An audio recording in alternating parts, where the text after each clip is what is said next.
Good morning, everyone.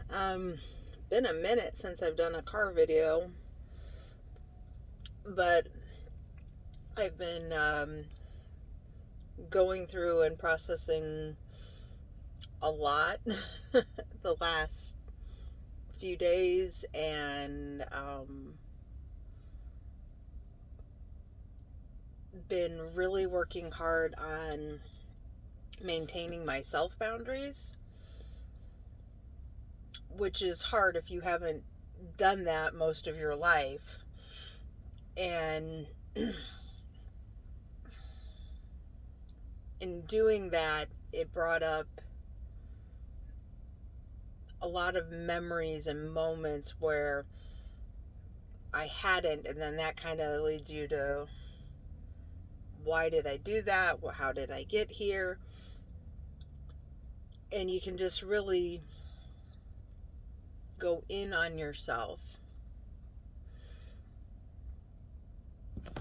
And, that leads me to thinking it's really important who you surround yourself with.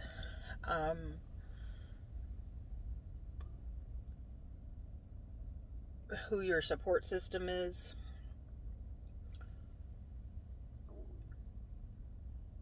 I think you want people who are going to give you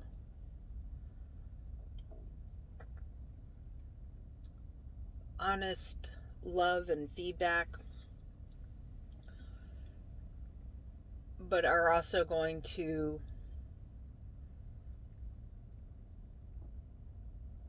hold you. And I think for a lot of my life,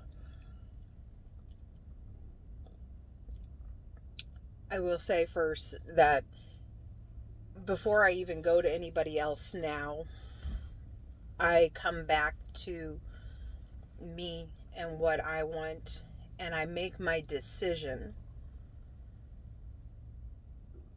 Sometimes it's dealing with the fallout and the emotions of that decision that are difficult. And so after making this decision and, holding a firm boundary and going, I deserve better than this. I want better than this. I'm not going to compromise me for somebody else in this way again. But that was a very unsatisfying and hard feeling. And we're trained in a way to be comfortable, to seek out comfort. And so when we're trying to change these patterns and behaviors,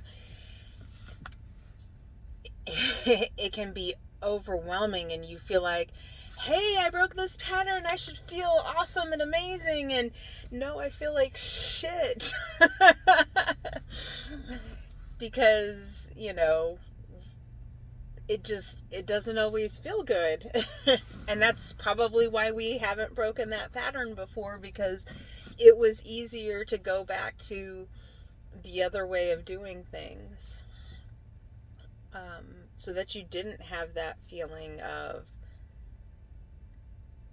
I maintained my boundary, but this sucks. And if you're not used to maintaining boundaries like me, then I guess it really sucks a lot. But I'm very grateful for my support system, that I can kind of just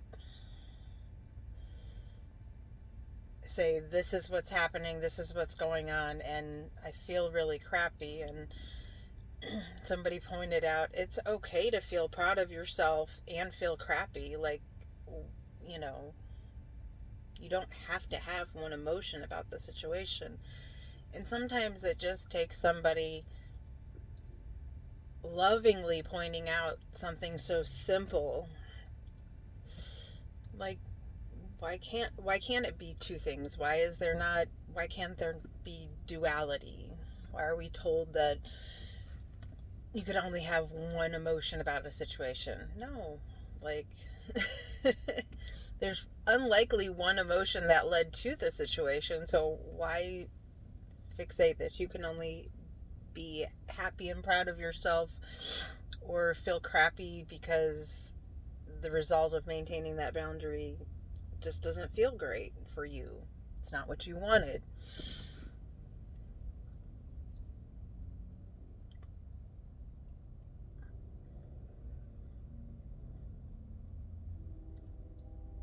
I'm still really happy and proud that being sick either stripped away or made me realize to only have people around me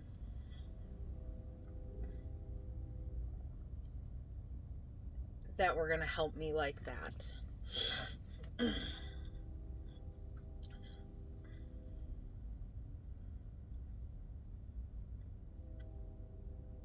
There was another friend that was like, you need to just keep working on you and not worry about,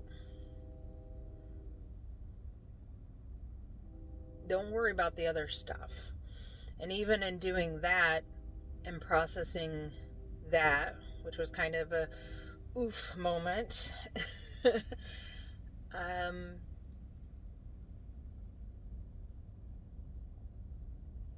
I think there's a lot of things and emotions and feelings that I've been avoiding processing because it does hurt.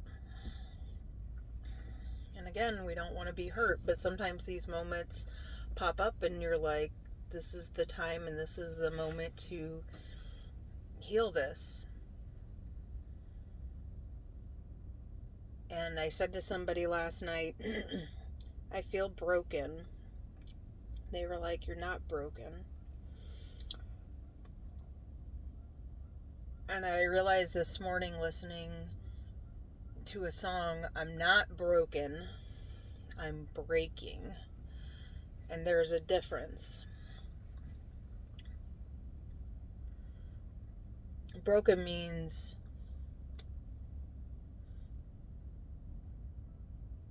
I can't be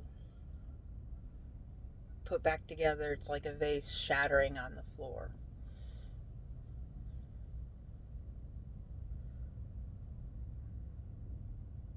But if I'm breaking,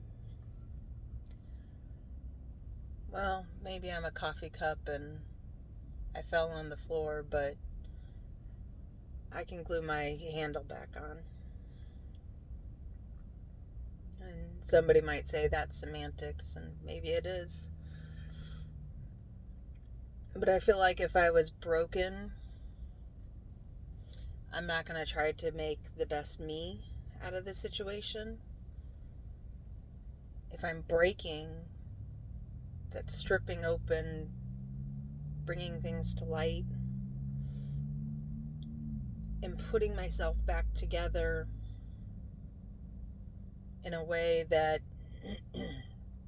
feels right and is best for me, but isn't necessarily the comfortable, easy way. I could look at all the pieces of, and say I'm broken on the floor and go, oh, well, this sucks.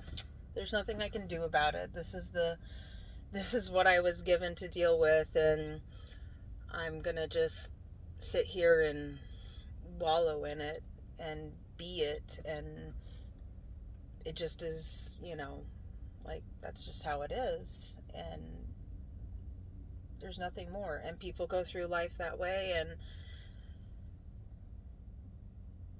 no judgment, that's just where they're at. But I feel like that's not what I'm here to do, is to be broken and not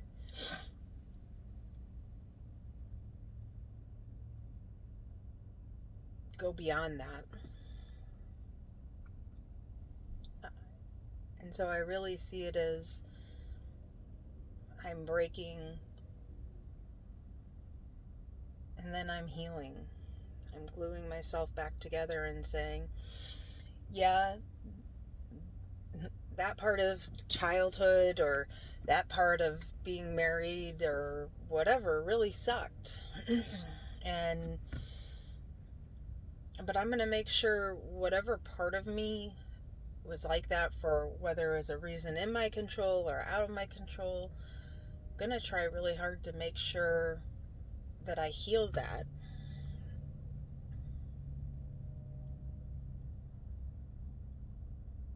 And I move beyond that, because I don't want the excuse of, well, I have childhood trauma and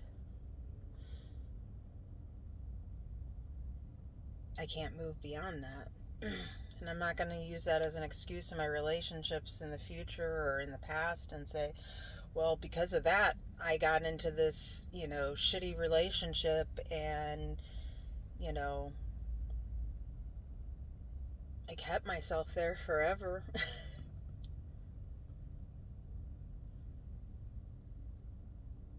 it's it's breaking, but it's gluing it back together. I think in a way it's writing your own story. So no, I'm not broken.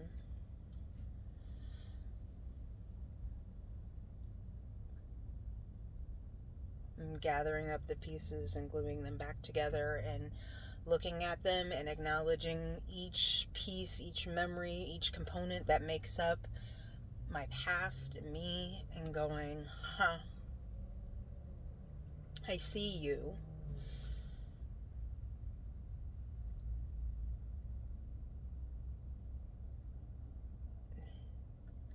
And moving either with it or beyond it.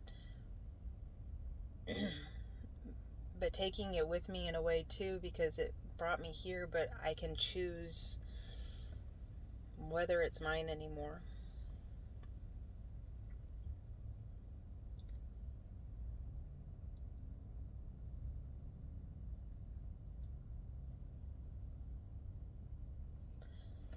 So I guess if you're going through something, and whether it's maintaining a boundary or you're just in a rough spot,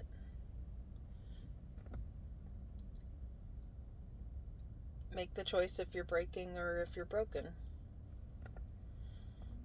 Because only you can decide that.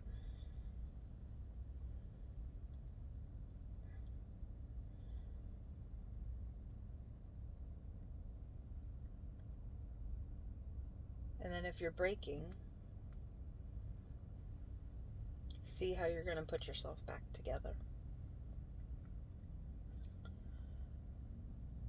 Because it's entirely up to you. This is your story. This is your life. This is what you came to do. Other people are doing their lives and their things. And that's another reason I think you have to be careful who you surround yourself with, because I think of the people that I went to for a good chunk of my life, and I hadn't made my decision, and I let my decisions be made by other people and their limitations and limited vantage point of their life. And now I've surrounded myself with people who are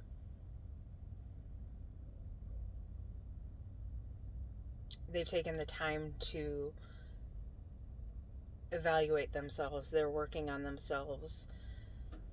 They know life is messy, but it's not.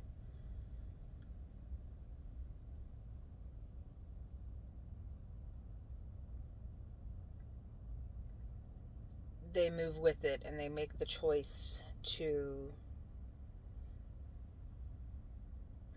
look at the situation and say, I'm going to react this way. I'm not just going to do it out of repetition or learned behavior.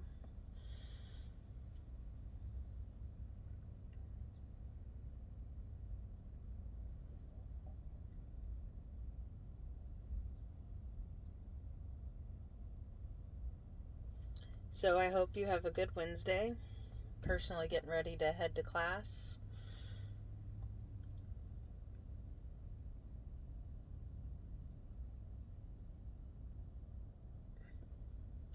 Remember, you can hold two things, two emotions, or even more than that if you need to while you're processing all of this. So I'm really proud of me for holding that boundary. And it's okay to say that it was a sucky situation that made me hold that boundary. I'm okay with that. But I am finding too that it makes it, the more I choose me, the more I make sure those boundaries aren't violated. I'm recognizing it sooner when someone is trying to push past that line. And I'm going, oh no, no, no. And even when it sucks, I'm saying, here's my boundary. You can cross it, but then that means I'm out of the picture. I'm proud of me for that. So I hope you have a wonderful Wednesday. And if you're not seeing this on a wonderful Wednesday, I hope you're seeing it when you need it. Have a great day.